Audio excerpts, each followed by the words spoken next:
What is stopping you from removing fluoride from city water?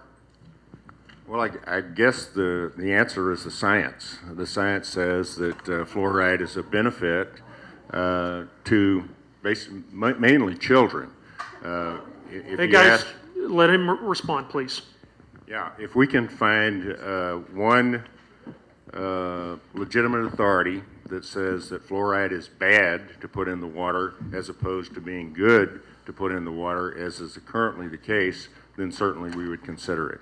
But currently the science and the legitimate authorities that make these recommendations, including my dentist, said it's a good thing to have in your water. Okay, I'm going to go to Laura to follow up, and I'm going to direct the question to you. What priority for you is higher than removing fluoride from water?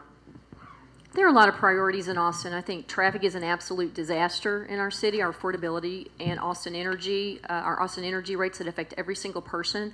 We do not need to raise our energy rates right now without cutting costs at Austin Energy, and I have had conversations with Larry Weiss on this. And I asked him, why is he not cutting costs at Austin Energy and looking at his own backyard before he comes to us with a rate increase? He said he doesn't have the bandwidth. Okay, he doesn't have the time to look at cost reductions. Those are all critical things for Austin. If we got fluoride out of the water, we would save $1 million. Okay, and we would have our trail of lights back. There are a lot of cost reductions, even in the water department. This needs to be looked at. And I really be respectful to the mayor. There's a lot of data, science, technical research, peer-reviewed journal data that we've presented to the city council that's come out in the last 5 to 10 years that shows the hugely detrimental effect to babies, to people with hypothyroidism. LULAC, League of United Latin American Citizens, who has really supported our campaign for Austin City Council, El Concilio Mexican American Democrats, LULAC came out last summer with a resolution that said stop fluoridating our population. It is causing a lot of health issues, and we do not want it. And there's a lot of information out there, and the council is not listening. Sean Ireland. I just wanted to say real quick that if a doctor, I also wholeheartedly support the elimination of fluoride from Austin's water supply. There are cards at the back. It's written on there, also on my website. And if Dr. Presley and I are both elected on May 12th, which I sincerely hope we are, your city council will be at least 1/3 solidly anti-fluoride. And if we can get a consensus and some momentum, I would like to see Austin fluoride eliminated from Austin's water supply within a year of taking office. I saw Bill Spellman and Clay. Did you want to speak on this as well? Okay, go ahead, Bill. I think the council is listening. We have heard the anti-fluoride people for a long time now. We've listened. I've read many of the articles which people have suggested they read. I actually read the National Research Council's book on the subject. And I think it's clear to all of us who have been paying attention that there are a lot of people who are hurt by fluoride in the water, as Dr. Presley suggested. People who have hypothyroidism, people who are trying to use it for infant formula, it's going to be bad for their kids. People who have diabetes may be very well hurt by having fluoride in the water. I think the science is pretty good on that.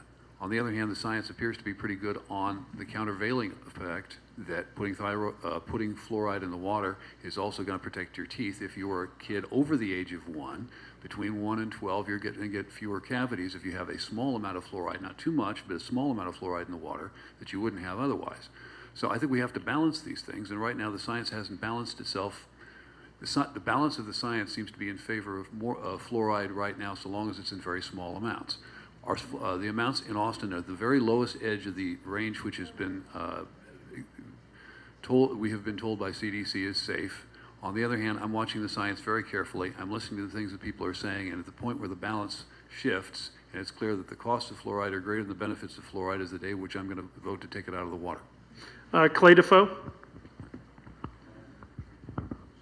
With all due respect, Mr. Mayor, you're wrong on fluoride. It's not a benefit to children, and I'll mention one authority that says that. If you look at Dr. Roger Masters of Dartmouth College, his study on fluoride and what it does to kids, it actually leads to higher amounts of lead in the brain. I don't see that as a health benefit. I don't see that as anything positive. I don't know how you could support continuing to fluoridate our water, mass medicating our citizens without any sort of dose control at all. All you have to do All you have to do is read the back of your toothpaste, and you'll figure out fluoride isn't good for you. Anyone else on this? Bo? Don, can you pass the microphone down to Bo? Just quickly, I'll make a comment on fluoride. The atomic bomb. Fluoride is one of the major ingredients in the manufacturing of the atomic bomb. A quick follow-up. Okay, I think the bottom line is, the mechanism of fluoride is topical. It's not by swallowing. It works as creating this calcium fluoride matrix on the surface of your teeth. And I think the bottom line with fluoridation is when a large man, 6'4", and their 3-year-old baby or child gets the same amount of fluoride in one glass of water, there's a problem with that. That intuitively, everybody knows that when a family has strep and they go to the doctor, they give the 3-year-old a different concentration of amoxicillin than they do the grown man. And so that's the way medication works. Fluoride's a medicine. You can't go to People's Pharmacy or Walgreens and pick it up over the counter. You can only use it by getting a prescription. It's a medication. It's in our water. There's no dosage control. Get it out. It's costing $1 million a year, and it's a waste of our money. Okay. Next, I want to ask all the candidates, will you pledge to... This is David Griffin. I'm responsible for all the content in this ad. I won the lotto, and this is how I'm spending my money.